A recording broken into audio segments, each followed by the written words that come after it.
All right, everybody, welcome back to Rickety Revivals. Thank you guys for watching the first video. If you did, I had many more views than I even anticipated, so thank you guys very much.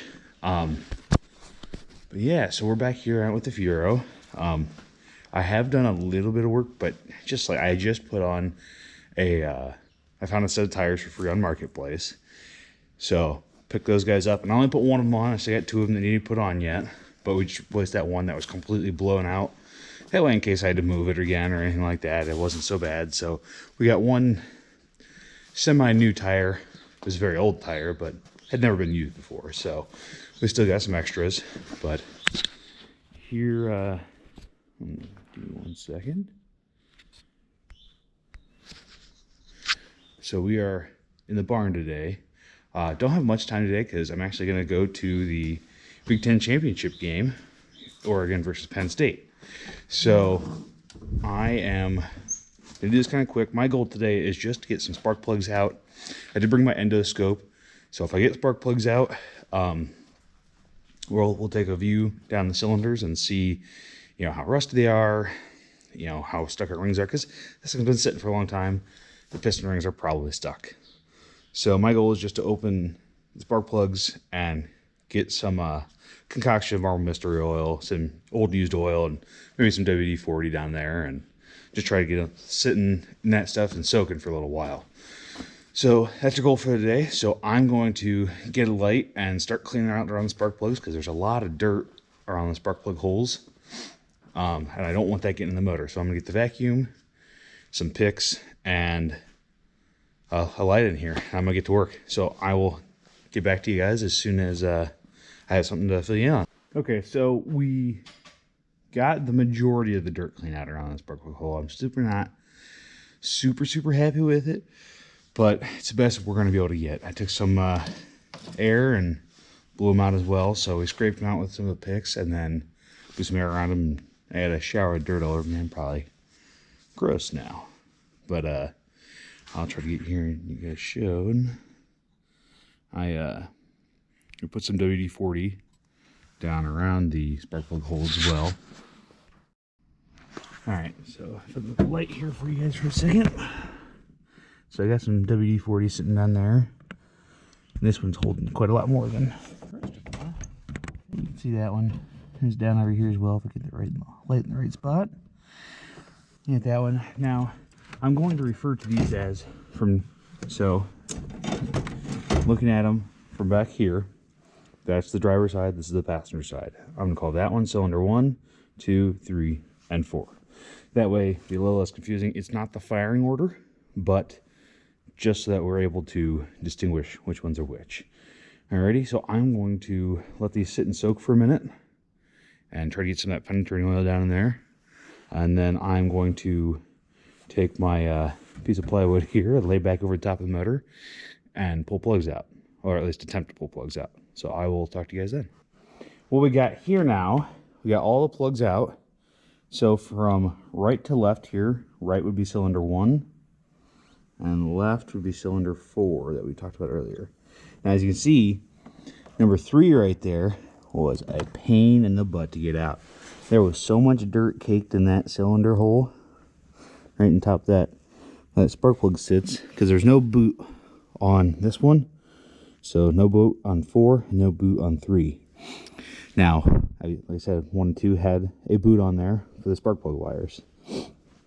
So that helped kind of, you can see the, I guess you'd call it the part of the nut is a lot cleaner. There's not as much dirt. I was able to blow those guys out before I even took the boots off. So a lot of the dirt didn't get down there. And 3 and 4 were completely exposed. 3 had so much dirt in there, actually, the first time I went and go put the socket on, that I couldn't even get it down.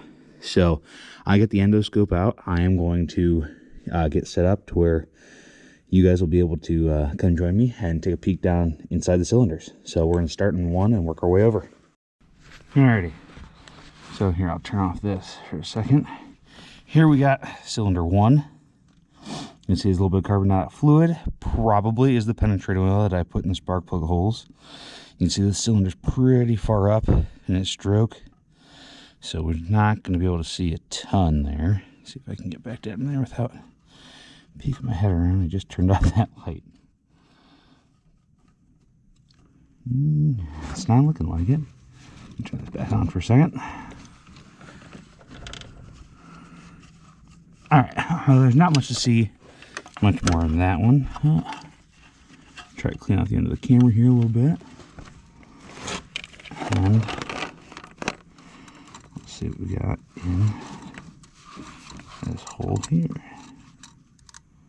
I can't see nothing. Looks like we've got something on the end of the camera. Oh yeah, some nice little gunk there. See the joys of filming. Oh yeah.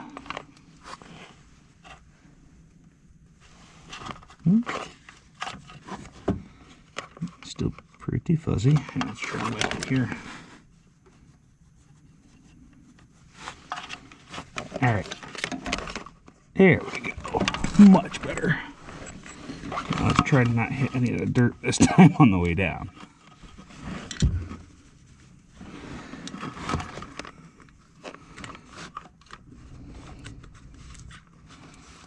Well, we're in the hole. Can't really see a whole lot in this one.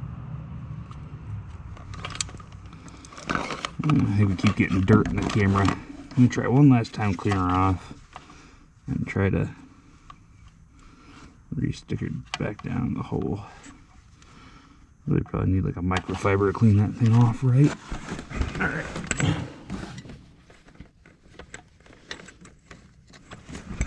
Okay, so we're at the top of the spark plug hole there.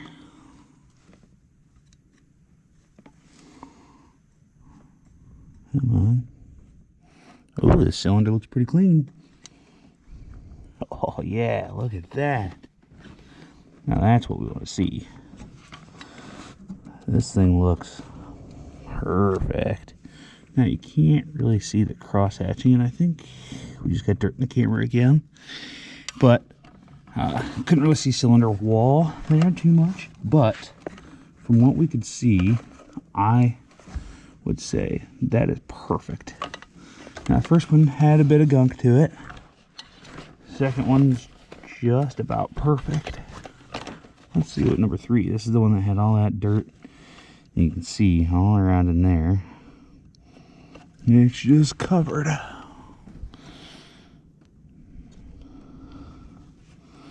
I'm trying to do this while filming. I don't know how much you guys can see of this. You can see we got some crap going down the cylinder, which is not ideal. Oh yeah, look at that guy. Oh yeah. Looky there.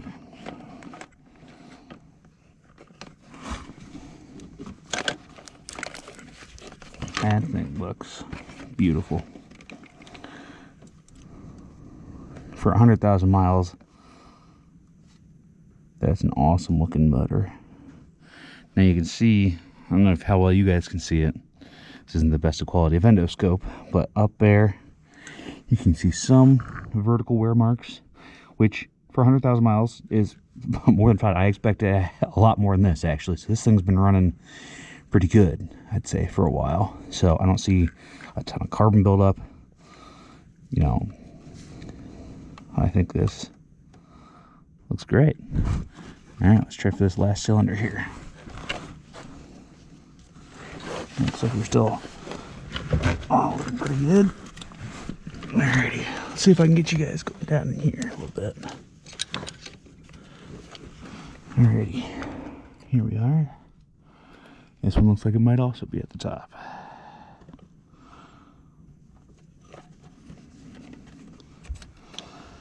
Nope. Yep, I think we just got fluid in the camera. Yep, this one's also at the very top of its stroke, so there's not much to see, just about like the first one. So, yeah, 2 that are up, and the 2 center ones are down. I'm really, really happy with 2 and 3 here. I was kind of worried about 3 with how much dirt was in the top of it, but we look fine. The worst one, from what I could tell, obviously I couldn't see number 4 very well, but number 1 looked like possibly the worst, and it still looked fine. I don't know if I'm gonna attempt to get an entire concoction. Like I said, I got some used oil from an oil change I just did in my daily driver, and possibly some Marvel Mystery oil and a little bit of WD-40. But honestly, looking at it, I don't think we need all that. I might probably throw some WD-40 down 1 and 4, and maybe just give it a little bit on 2 and 3, just to, you know, get the rings lubed up a little bit. So, you know, if we're cranking on it, trying to get anything to fire, or, you know, just trying to build oil pressure, not too worried about it damaging the cylinder walls. So I'll probably just see if I can't get some Marvel Mystery oil and a little bit of WD-40 down there. Alrighty, so like I said, just trying to get some WD-40 and a little bit of Marvel Mystery oil down those cylinders. That's probably all the time I'm going to have for today, so I'm probably going to stop filming and just finish that. I'm just going to hand tighten those spark plugs back down in there, like I said, because I got the Big Ten Championship game I'm going to tonight. So I'm going to do that and clean up the barn and lock us up here. Now this will probably just be in the middle of the video. I'll probably just try to add some more later. I'm not going to make this one super short. But yeah, I think the next thing I want to work on is try to get some of my electrical stuff from our storage unit and try to see about those wires that we found in the passenger seat. I really want to get some power up underneath there, and I really want to try to get that frunk opened. Just see what's in there. Plus, that's where all of our master cylinder and our brake cylinder are at. And we really need to get in there if, you know, we're going to try to take this thing anywhere. So, I'll probably see you guys here shortly. All right, everybody. We're getting back on the Fiero. I know it's been just a little bit. I did look at some of our watch times and stuff in our last video. We're trying to make them like 15, 20-ish minutes, just because I'm new at this. You know, I don't want to make bad videos longer if they're, you know, bad. So our main goal today is, you saw us just probably for you guys just a little bit ago. For me, it's a couple days ago now. We got the spark plugs off, and we got some fluid down the cylinders just to keep them dry. They look beautiful, thankfully. Now my main goal is we gotta figure out why we're not getting power up to the dash at all. None. We hooked the battery up to it and turned it, nothing. So my main goal today is I want to try to get this frunk opened up, and try to figure out those wires that we saw earlier last video underneath the passenger seat. See where those are from. I'm assuming they're up underneath the dash, which is where I'm gonna get ready to crawl up underneath right now. You know, squeeze up underneath there, because that's also where the pull cable is for the hood. I guess we're just gonna keep calling it a hood. But if not, I'm gonna try to screwdriver on the latch, and we'll try to pop it open that way. But wish me luck. Alrighty, well, as you can tell, hood's still not open. And we're also up in the air now. So I guess I'm going to attempt to take off what I need and try to get to the hinges in the back and pop it open, because I'll show you in a second. Just absolutely destroyed any cables that were in there. I tried to spray some penetrating fluid down on the latch itself, but it's packed full of dirt, so there's really not much, nothing getting anywhere. But at least the tires are still around in the top. You can see all the dirt that came out from in it, and it's still full of gunk here. So no wonder those things didn't turn, and we got ourselves quite a lot of work to do. But excuse my tools that are strewn about the cabin of the vehicle. But I'll turn this light on so maybe you guys can see it a little bit. This is the sheathing the cables come in, and these cables just keep breaking farther and farther up, and they're kind of starting to pull in parts of the dash too and chip those off. So I'm not gonna do that anymore. Now apparently up underneath there you should be able to get a stubby 10mm and undo the hood latch itself, but mine's still packed full of gunk that can't get to it. So our next best bet is to undo the hinges in the front.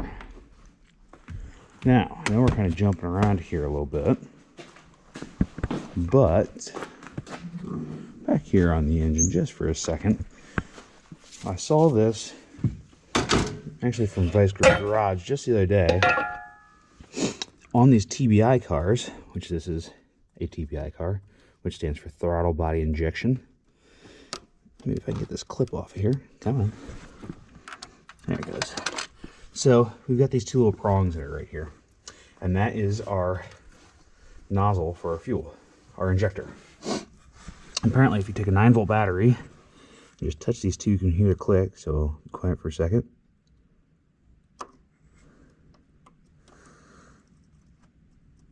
And I'm not hearing nothing.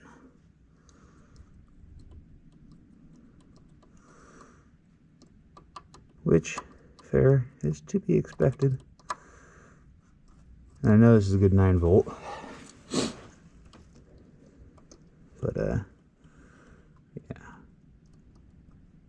I'm getting nothing there. So, we know we'll get a new injector, and you can get them on Rock Auto for really cheap. So, I'm going to work on starting to get those hinges off on the front. Wish me luck. Okay, so we got the car up in the air. Got front tires off.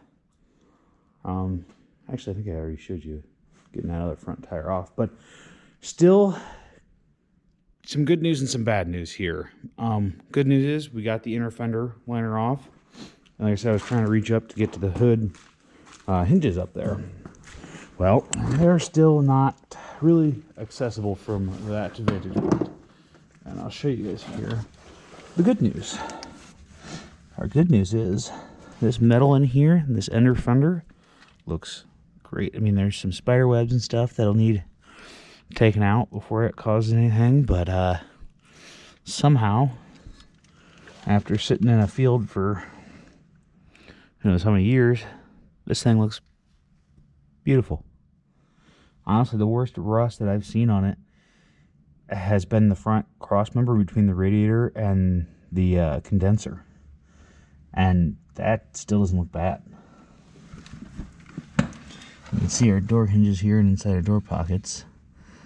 This is the door we can't get open just yet, which looks fine. I bet it's just that lock, like the other side was pretty frozen up too when we got there.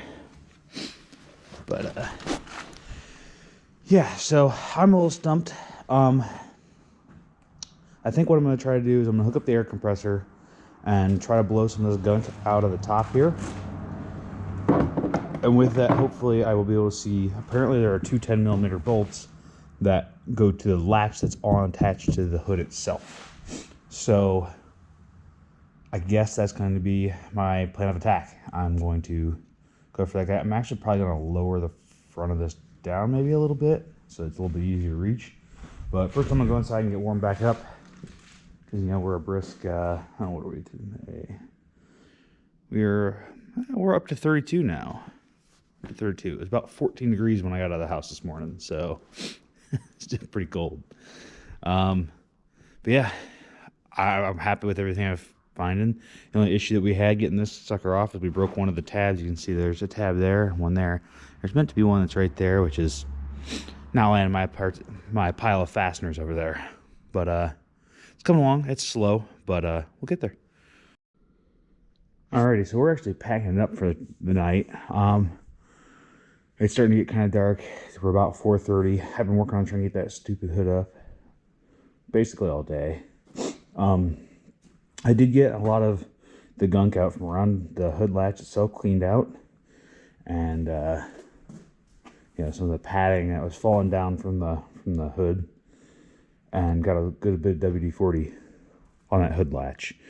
I'm going to try tomorrow just to get some more WD-40, let it soak for a little bit, and I'll try to see if I can't grab a hold of that cable again farther closer up to the firewall and see if we can't tug on it and hopefully pop her open. If not, I'll try to find those bolts again for that latch. I'm going to try to look up some diagrams for it and see exactly where those bolts are. It's kind of difficult to see. I'm using just a little endoscope to get up under there. That's why I'm not really showing you guys a whole heck of a lot of it. But yeah, I'll be back at it again tomorrow. Alrighty, well, so unfortunately, unable to get that hood open just yet. So, I'll see if we have enough for, I'm trying to do like 15-20 minute video of this go around. We got to see the cylinders. Those things looked beautiful. Let me try to move here, that way I'm not, get a big halo around me. So, unfortunately, like I said, can't get into the hood. Cylinders were absolutely beautiful. And actually, the inner fender that we saw was great. Which actually, I don't know if I showed you guys that directly. So give me 1 second here. With the light going on it. And I mean, she's got her spider webs, but still looking great. But like I said, can't get that front hood opened. Now, I think I'm gonna have to take it to pretty drastic measures to get it opened. I think we're gonna have to cut the lock out. The cable's broken. I can't get anything up and around it to open it. Can't really come from underneath to get the front hinges. That's why we tried to take out that inner fender liner and try to see if there was anything we can get to. And the front bumper, the radiator and condenser are right in the way of those hinges. So I think our only option is going to be to cut the hood. Now, I don't think it's going to be that big a deal because I'm going to either put hood pins on the side and do like those push button ones, because that's what I'm already going to do in the back because I don't like the lock. So we're going to put hood pins in the back. And I might just do that in the front too and then try to repair this hood. If not, I found hoods anywhere from 50 to 100 bucks. So not terrible. Not necessarily that I want to spend it, but not terrible. So that I think will end us off here. Thank you for watching. And thank you to everyone who watched the first episode. It's great. I did not expect over 200 some views. So thank you guys very much and have a great day.